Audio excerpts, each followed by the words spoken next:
It was a creed written into the founding documents that declared the destiny of a nation. Yes, we can. It was whispered by slaves and abolitionists as they blazed the trail toward freedom. Yes, we can. Yes, we can. It was sung. It was sung by immigrants as they struck out to the shores, pioneers who pushed westward against unforgiving wilderness. Yes, we can. Yes, we can. It was the call of workers who organized, women who reached for the ballots, a president who chose the moon as our new frontier, and a king who took us to the mountaintop. From WBRN Radio and on the Boston Red Network, this is the 12th of April 2018. The title of our episode, Paul Ryan Beats It. Paul Ryan, the venerable Congress type out of Wisconsin, represents a working class area called Jamesville, Wisconsin. Been through that many times. On our way to Chicago, from Chicago to the upper Midwest. Nonetheless, that was a district that Paul Ryan represented for some 20 years. Paul Ryan, one of the followers of Ayn Rand, along with Alan Greenspan and several others, the true believers, the libertarians, etc. His goal was to privatize Social Security, one of the big things. He got so-called corporate tax giveaways for the corporations. That's his biggest achievement. He wanted to destroy Obamacare, which is a precursor to a single payer. Now, the issue now, and the only issue in the American body politic, is when will we get a single payer? That'll be an interesting situation. That will depend, obviously, on the 30 seats in the House of Representatives and on the Senate and the quality of legislatures that are elected. If we elect so-called boll weevils, they used to be called, these conservative types, we won't get it. And that was the problem when Obamacare came along as a temporary fix. The Democrats at that time under Nancy Pelosi had the votes to pass a single payer. They could have pushed it through. But there were people in the Democratic Party beholding to the insurance industry. I can think of Mary Landrieu, which fortunately is not around anymore. Most of those people are gone. So the basic structure of the Democratic Party is a little bit different. But we have to keep in mind that certain districts, example, I'm thinking of the one out of Pennsylvania, that really no longer exist are more conservative districts. It is a matter of selling single payer to the greater population. Bernie Sanders was able to do that, and he was able to get votes. Had he not been robbed by Hillary the Monster Clinton of that nomination, he would have went on to defeat DJ Trump. There's no doubt about it. And we would have been making headway towards a single payer, not in his first term, in his second term there. But now the imperative is the decks have been changed, and the philosophy of one Paul Ryan is no longer the prevailing philosophy of the Republican Party. What's happened there is you've had various people, even Reagan called himself somewhat of a libertarian. The whole idea behind libertarianism is American ragged individualism. Period. Less government, individuals do for themselves. The only problem is, however, in a modern capitalist society, that is not possible. Period. That the individual can do for oneself. Yes, the Koch brothers can do that, but the Koch brothers did not do it on their own initiative. And this is the big difference between the Republicans that are more, as Sarah Palin would call them, crony capitalism type Republicans, than the libertarian, less government types. Their goal is literally to cut the federal budget as much as possible and transfer the public good, programs that serve the public, to using that capital for private industry. The problem is we did a program, parts of a program on the new face of capitalism and how capitalism now has become so consolidated that it is in other words, when you have these corporations that are buying other corporations that are buying back their own stock, etc., they become so omnipotent that they can basically have the workers, as Karl Marx said, in a reserve army of the unemployed. So thus salaries stay fairly stagnant. There were some concessions made after the big tax giveaway. Corporations like Walmart raised the salary of $1 and gave back bonuses from $1,000 on down to just a few $100s. But all that money has filtered back into the economy, is gone.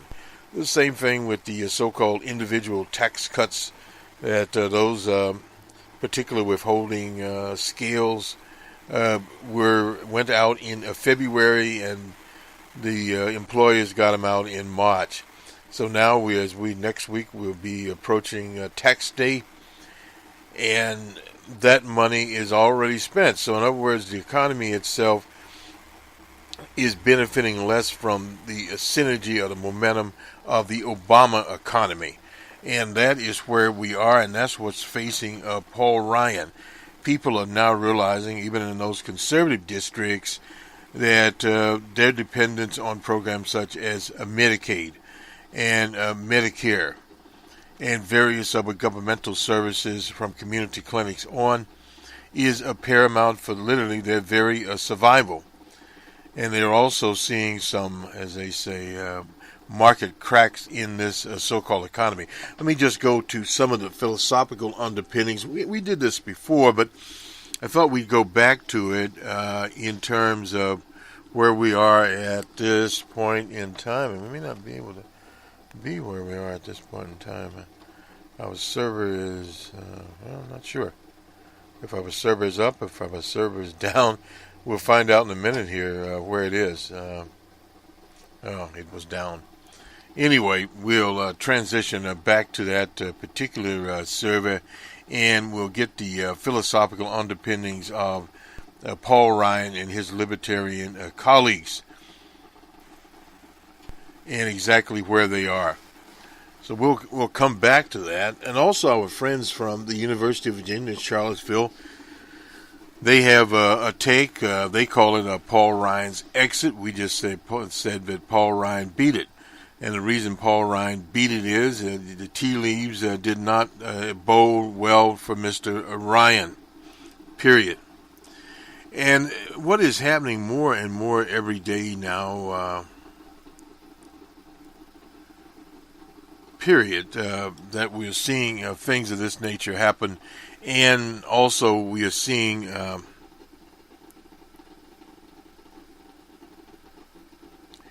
from the Washington Post, let's get to this article here while we get the other server back, where it should be a headline here: Paul Ryan's GOP swept away by a Trumpian revolution.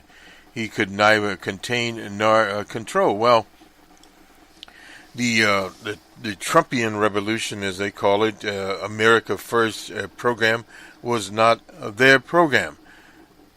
So he announced that he was beating it in November so someone else could run for his seat.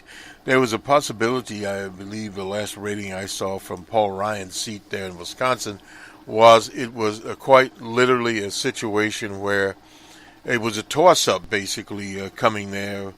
It had changed it over. Ryan had long resisted it. This is from the Post, the end of Ryan's career, now that he's decided to forego a campaign for re-election, apparently to claim another victory, dispatching another occasional critic and reaffirming the president's growing hold on a shrinking electoral coalition. And there's no doubt about that. Speaker Ryan is an embodiment of a particular kind of optimism, pro-growth, free market, inclusive conservatism. That is from Michael Steele, a top advisor to the House Speaker Boehner. Incidentally, Mr. Boehner has come out in favor of legal marijuana. He's a lobbyist now representing one of many marijuana type concerns that invest in it. That is a situation where the business interest is now more and more invested in the idea of cannabis reform. And it's obviously long overdue. They understand the money is made in Washington State, in Colorado, and in California on the legal production of cannabis. Now, some things obviously need to be ironed out and not let the corporate interests take over the entire situation. Now, in other states that have legalized and limited, quote-unquote, medical marijuana is different from what they call the use of a casual use of marijuana. That is becoming more and more legal, and more people coming back. I remember, obviously, in the 70s and 60s when we were on the corner. But back to that, the Washington Post to abruptly throw in the towel after 6 months before the midterm, which was a courtesy to whomever is going to try to get that seat. Strategies where it may also make it harder for GOP to hold on to the House. Well, no doubt about that. It is a situation that their hold on the House is very, very tenuous. Not only are donors making it clear they are skeptical of efforts to retain the House, but the sudden departure of Ryan suggests the GOP ideological tent will continue to shrink, including Ryan and Dennis Ross. He's from Florida. He announced also his retirement. 46 Republicans have retired or said they will not run for re-election. Their ranks are likely to grow, no doubt about that. And this is what happens when you have this American First, Trumpian type brand going out there. And now what you have more and more with Papillon and what his name is to be the Secretary of State. They quizzed him. He's not qualified to be there, as Jesse Jackson would say. And there's more and more of these third and fourth rate minds that DJ Trump is bringing in is going to be catastrophe. No doubt about it. They just simply cannot command the ships of state. And other people that have not been fired or forced out see that their roles in government is very tenuous. So they're trying to figure out when they can join Paul Ryan and just beat it. A very, very dangerous time. A course that I'm taking this semester where we try to predict in conflicts which side would win. In other words, side A, side B. Usually the one that used to be the prevailing idea was if you go out and say, well, I'm going to bomb you, country B, country A would win the struggle. But that does not happen now because you're reaching more and more military parity. So DJ Trump said, well, the bombs are coming. Well, he said the bombs are coming. So he has no options. Either he sends the bombs, the so-called smart bombs, or he's a liar. And that's before the world. He can't say, well, I backed up and etc. But the problem is this. With the Russian Federation, they have adequate forces. They're what they call their rocket forces. That includes the cruise missiles and other types of cruise missiles. V.I. Putin has said they now have a stealth missile that can be fired into anywhere in the world. Now, so they're in a situation right now, and France has joined in, and Britain is very skeptical. This whole evidence, this goes back to Bolton and his big lie about weapons of mass destruction. When you get these kind of sleazy type of hyenas into the government, you are risking that situation. So what happens now? Well, Trump will target so-called military targets within Syria, and then it's to wait to see if the Russian Federation, he'll obviously kill Russian sailors and Marines and etc., and harm their planes. Will they respond? If they respond, will it be a measured response, or where will it go? So in other words, this rinky-dinky third-rate mind operation that's going on there is very similar to Hillary the Monster Clinton. Hillary the Monster Clinton went into Libya, murdered Colonel Gaddafi. They claimed that Colonel Gaddafi had gassed someone. It turned out to be an ultimate lie. They were the source of this little pitty-ante so-called gassing. But they've run this scenario too many times. The tape has been replayed to the people, and the people do not believe it. The scrutiny is there. So all this boils down to is what the Russian Federation will do. If they decide that these cruise missiles came from wherever, and they will shoot those down, they will target the place, and then what does DJ Trump do? He can escalate if he wish, but the thing is they have their rocket forces. Now their rocket forces include cruise missiles and the others, as we previously said, and nuclear weapons. And they will use all of them. They will not mess around with DJ Trump. He will get himself into a third world war, and if you look at it, are a limited war, which could take out anywhere from 20 to 30% of the American economy and possibly cause a global depression. Now, this is what happens when you have all these third-rate minds that he has around him. It could be utter catastrophe. And I think Mad Dog Memphis and some of the people who have been around for a while is telling him, look, we better make sure that we have this thing straight, or you're going to get in a situation that is ultimately going to be disastrous. G.W. Bush saw that with weapons of mass destruction in Baghdad. When they were not there, that was since the end of G.W. Bush and that particular operation. But the people did not learn, and of course G.W. had a depression. But these are some of the same policies here, and the only thing that's been keeping DJ Trump in the ballgame has been the economy, and it is waning. Period. There are cracks in the economy, such as the story of Cushing. We won't go into that one, but what we will do now is check and see if that particular workstation has came back up, and hopefully it will, and then we can get to the philosophical underpinnings of libertarianism, and that is one of those things that is out there and has been around for a very, very long time. It has poisoned Silicon Valley. So when you hear the CEO of Facebook, Zuckerberg, talk about idealistic, etc., those people are following a libertarian philosophy. We had a battle with them in the open source movement, and it revolves around greed. But the problem goes back to what Karl Marx basically said, and Lenin followed it up, that the capitalist would sell the other capitalist a rope on his way out the door. Well, the problem is continual markets. You see Walmart trying to buy into India.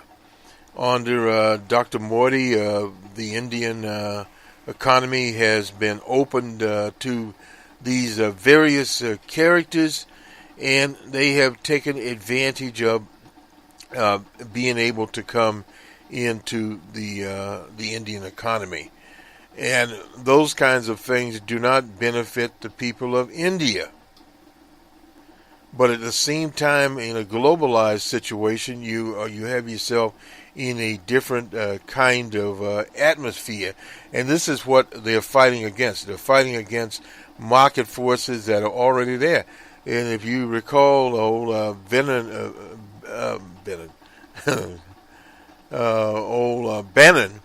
had said, the hell with the stock market. Well, the way that the current situation is set up, the American economy is, the stock market and all these industrial capitalist societies play a bigger role in them. And this is the problem that they have. And they can't just go around and literally erase those kinds of things. They are there, and they will remain there for some time in the foreseeable future. And this is part of the problem that they see, and this is why the libertarian types have had their day in American politics. They're out of here, replaced by the nationalists. But the problem is with nationalists is, and this argument has been out there, Chickengruber tried it, that was Hitler. But that was a different time. That was in the 30s and the 40s. A nation now, unless it is the size of India or China, cannot run an internal economy. China, yes, could do that. And that would only be doable with China with the other worldwide links they have. But they could avoid the U.S. and virtually the EU. So in other words, there are things that are popping up here. You see economies such as Venezuela, Cuba, and various other people, the Russian Federation's even thrown in there, that are selling their goods to other places. China is into Kenya, into Ghana, and into various other places. They've built infrastructure there. They are training people to be engineers, computer scientists, etc. So with the two things happening here in these industrial economies, Germany, big thing now in immigration. They're not doing immigration in there for the immigrants. They're doing it because they need workers. Their population is aging. The same situation as China had the two child policy. Now they have taken that off because they need to build up some reserves. But in some of these other nations, demographics is tightening up here. Those of us are baby boomers, a large percentage of the American population. Not only that, in terms of spending power, it is there. The millenniums are sort of trapped. They are waiting, as one would say, for better days. And those that are beyond the millenniums, well, they're just waiting to see where the economy is going. Because you have infrastructure problems, you have other problems, particularly with education. What are we going to do about education? These are things that when you address the libertarians, it was already there. So in other words, they've been piggybacking off a system, those types of characters. For instance, the teachers' actions in West Virginia, in Oklahoma, demanding their share of the pie. And for many years, particularly Oklahoma, had not contributed the dollars to education in their future. They were literally setting out there willy-nilly and going along in their boom days.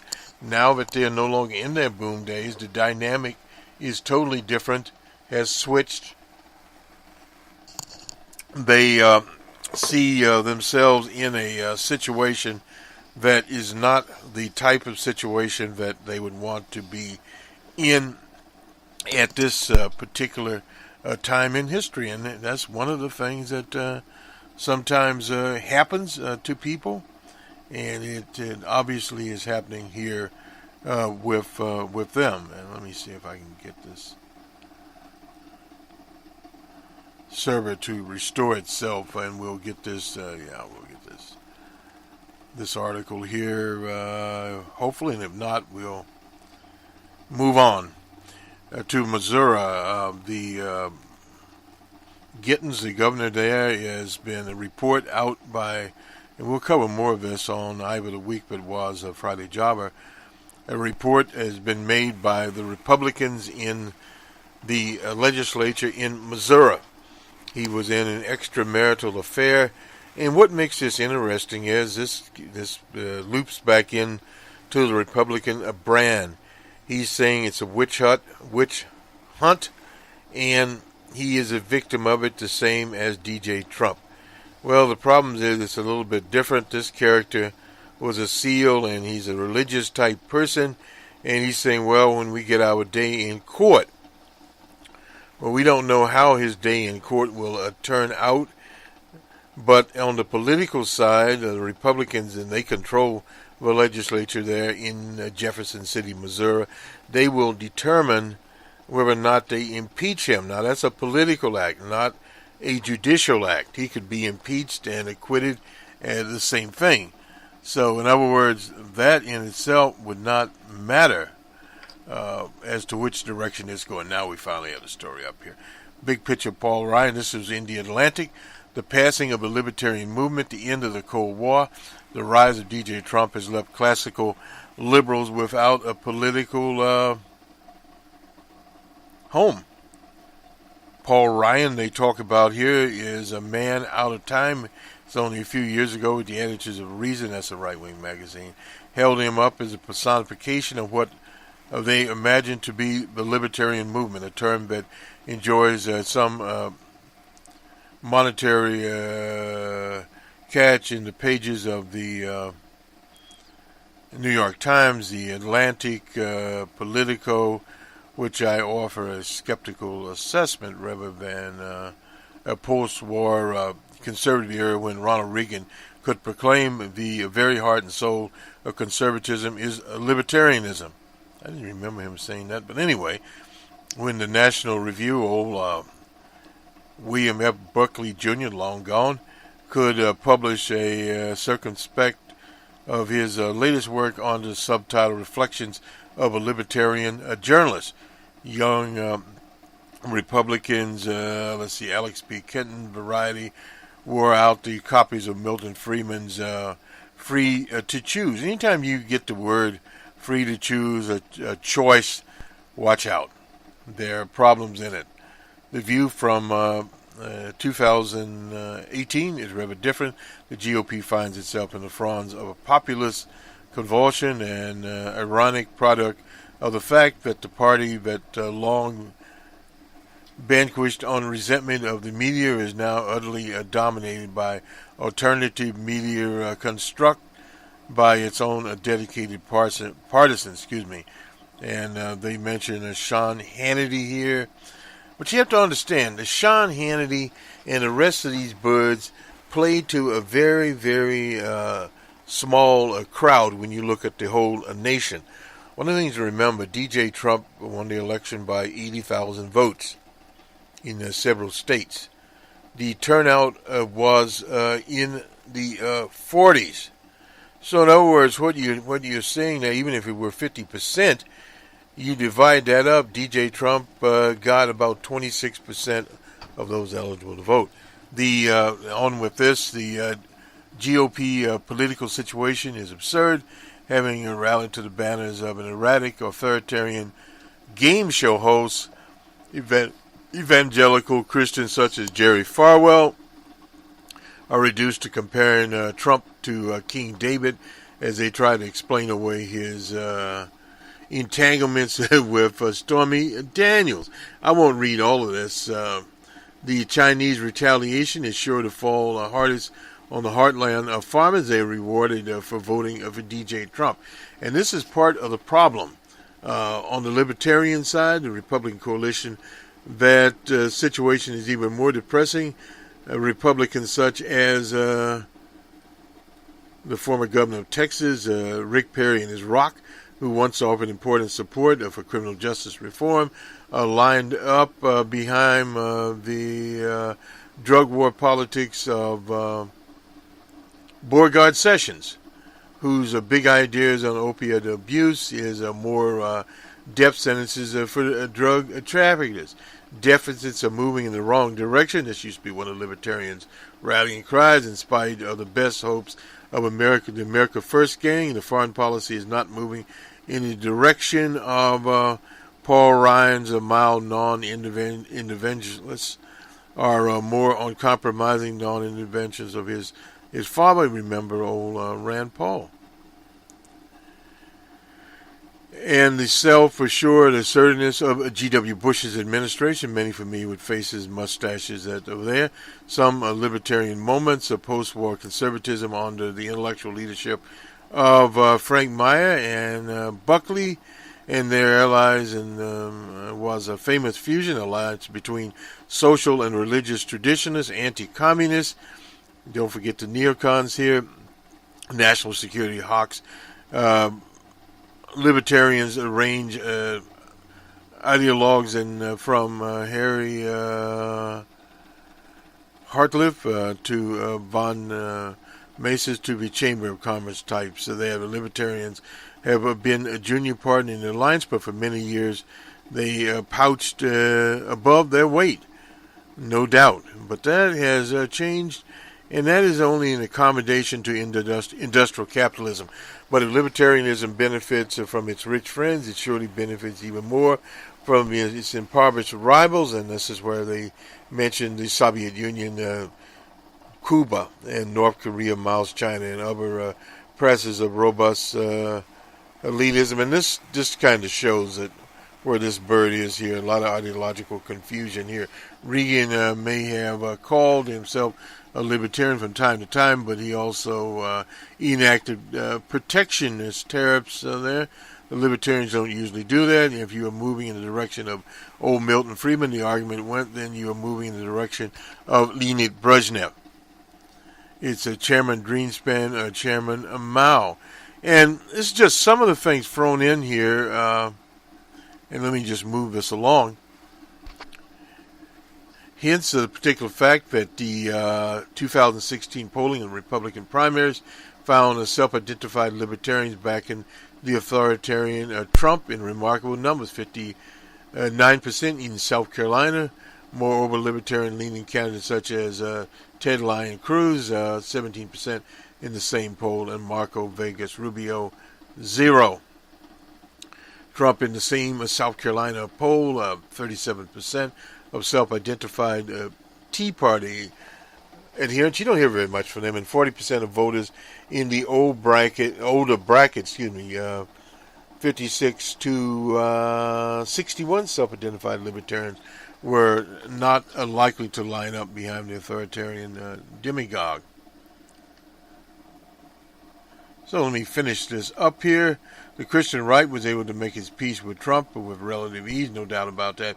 Chamber of Commerce made their peace. They were all behind what was going on, extra $61 billion in military spending in the largest budget bill.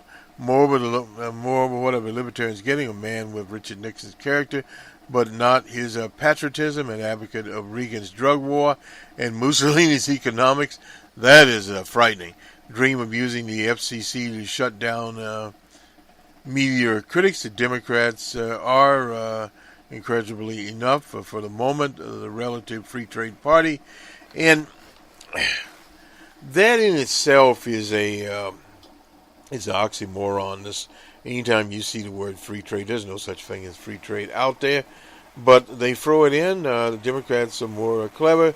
They offer the libertarians a better deal on trade, criminal justice, civil liberties, and this is where we talked earlier about cannabis goes in the U.S. For the moment, left with two authoritarian populist parties and no political home for classic liberalism at all. Well, there's no doubt about this. Let me just get the author's name here. This was written in the Atlantic, as many things are written in the Atlantic.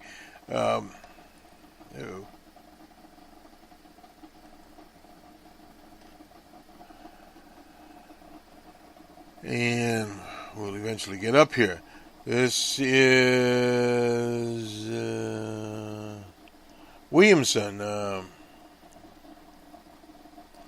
The passing of the libertarian movement, the end of the Cold War, the rise of DJ Trump. There, and it's Kevin Williamson, and his little article here in the Atlantic. And so that presents the philosophical view of Paul Ryan and his cohorts that will be no more. So in other words, they're out of the ball game. The ball game has changed. The goalpost has moved. Period. First-time liberal candidates are flooding Democratic primaries. No doubt about it. In other words, you're getting the Bernie Sanders types. Ryan's brand of politics, uplifting fiscal conservatives. Excuse me, rooted in the admiration of Jack Kemp. I don't remember him. He was out in Buffalo, another working-class constituency where O.J. Simpson toiled for many years in the cold of Buffalo. When Romney added him to the presidential ticket 4 years later, as Trump was gaining popularity, Ryan wanted the country warned the country of divisive tactics the president continued to employ. Instead of playing out to your anxieties, we can appeal to your aspirations. That's part of the old positive thinking situation that has been out there. The fights to reduce entitlement programs, and at the same time, DJ Trump had promised not to cut Medicare or Medicaid because of the class basis of his constituency. Ryan had struggled. This is from the Washington Post. Fractional GOP caucus initially failing attempts to repeal Obamacare. His overall favorability rating is about even with Nancy Pelosi. And of course, Nancy Pelosi has been targets of Republican ads. Ryan had not. And this is basically where, this was Michael Caesar here.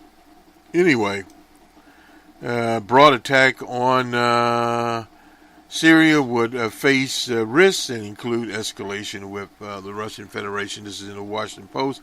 Bannon plans to cripple Mueller.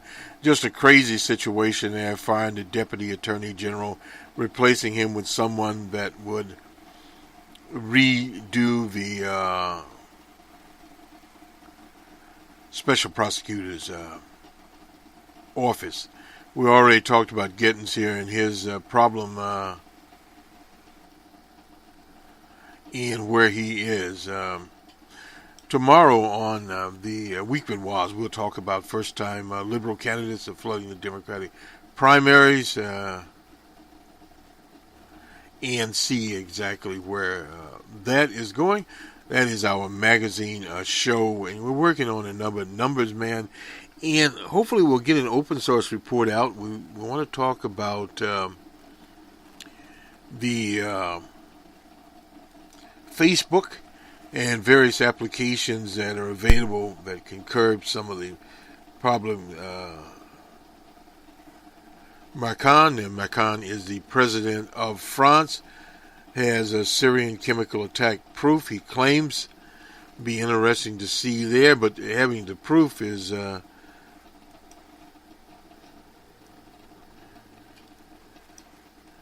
one of the things. Does he risk a wider war? Proof that the Syrian government attacked the town of Douma.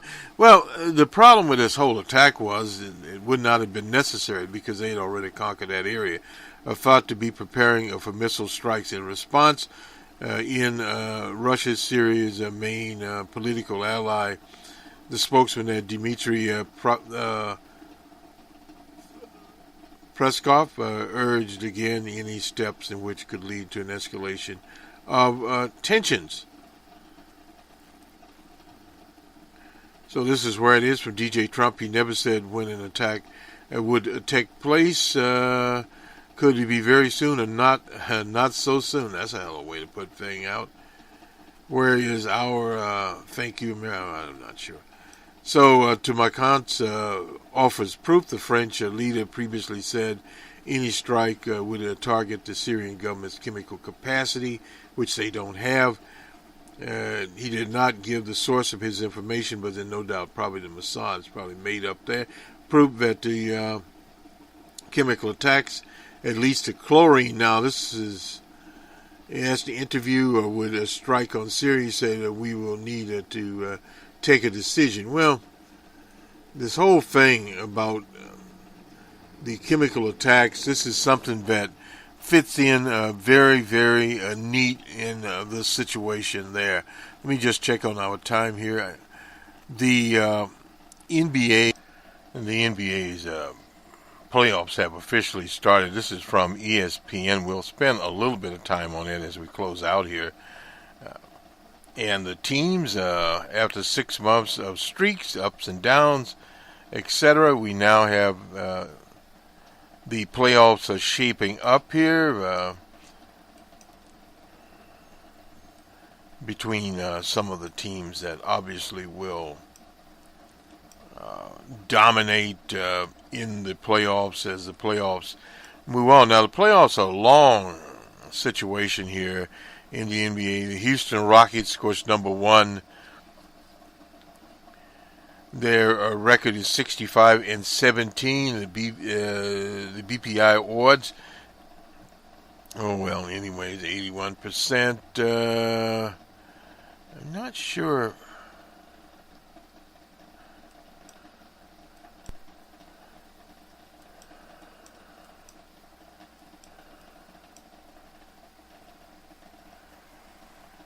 I don't know how far we'll go with all of this. It's just some of the teams and players of the year, and thus what will go on. A recap, obviously, of the season here, and where this would eventually end up. And I'm not certain. Well, wait a minute here. If we have a playoff schedule here or not, because the playoffs are very, very long. We're in April. The playoffs usually go to June, and it's a very, very long schedule, and I'm not certain as to where we go with all of this. But let's do the baseball scores. This would be from last night. In 12, Atlanta was in D.C. at the Nationals, and they pulled that out 5-3. The Astros were at the Twins 9-8, high-scoring game there. The Astros had 13 hits, no errors, and the Twins had 9 hits and 1 error in the cold of the Midwest. The Brewers and Cardinals in St. Louis, Brewers 3-2. The Rays and White Sox again in Chicago with the win 2-1. White Sox. The Mariners and Royals in Kansas City. Mariners 4-2. The Padres and Rockets out in Denver 6-4. Rockets. The D-backs and Giants in San Francisco. It was D-backs 7-3. The Tigers in Cleveland 5-1. The Blue Jays and Orioles in Camden Yard. It was Orioles 5-3. The Orioles had 11 hits and no errors, and the Blue Jays 7 hits, no errors, and in 12. Another one of these. We're having a lot of extra inning games. The Reds and the Phillies in Philadelphia 4-3. Phillies. The Yankees and the Red Sox in Boston. Yankees 10-2. The Mets and Marlins in Florida. Mets 4-1. The Angels and Rangers in Texas 7-2. The Angels and the Pirates and Cubs in Wrigley Field. Cubs 13-5. Yes. And the Athletics and Dodgers in Los Angeles. It was all Athletics 16-1. The line score there. The Athletics 21 hits, 1 error. And the Dodgers 12 hits and 1 error there. Mr. Wood was the loser there. That contest. The National Hockey League, I'm not sure where they were last night. Well, I guess look at them. Try to look at them. Nonetheless, the Jets and the Wild and Jets, it was Jets 3-2. And I'm trying to get this back here. The Flyers and our Penguins. The Penguins shut out the Flyers 7-0. The Kings and the Golden Knights of Vegas. It was the Golden Knights 1-0, and that does it there. And the NBA. This is on April the 11th. It would have been on Wednesday. The Nets and the Celts. It was Celts 110-97. So we do have scores here. The Knickerbockers and Cavaliers in Cleveland. The Knicks 110-98. And in overtime, the Raptors and Heat. It was Heat 116-109. The Wizards and Magic. It was all Magic. They're 101-92. And the Bucks and 76ers in Philadelphia was all 76ers, 130-95. The Pistons and Bulls in Chicago. It was Pistons 119-87. And in overtime, the Nuggets and T-Wolves. T-Wolves pulled that one out, so I guess they made it to the playoffs. 112-106 doesn't mean very much at all. And the Spurs and Pelicans in the Big Easy. Pelicans 122-98. The Grizzlies and Thunder. It was all Thunder 137-23. The Lakers and Clippers. Crosstown rivalries there. Basically speaking, Lakers 115-100. The Jazz and Trailblazers out in Portland. 102 for the Blazers and 93 for the Jazz. And finally, the Rockets and the Kings. The Kings actually rocketed by the Rockets. 96 to 83. So oops. I'm not sure what the standings would bring up here in the NBA. We'll talk more about this as we will do a special program on All About Sports. We'll talk about the NBA playoffs, the economic implications of it. We're still wanting to do one on golf and, of course, of Tiger Woods and the economic implications of that. And then, we're done with this. Nonetheless, Paul Ryan Beats It is the title of our episode on the 12th of April, 2018. Good day, and we'll see you on on Friday Jobber, as on the Boston Red political part of the network, and then, of course, Numbers Man comes there the week that was on a Saturday morning, and the Monday Morning Quarterback course on Monday morning. I'm not certain if we'll have special programming on Sunday this week or not. Maybe, maybe not.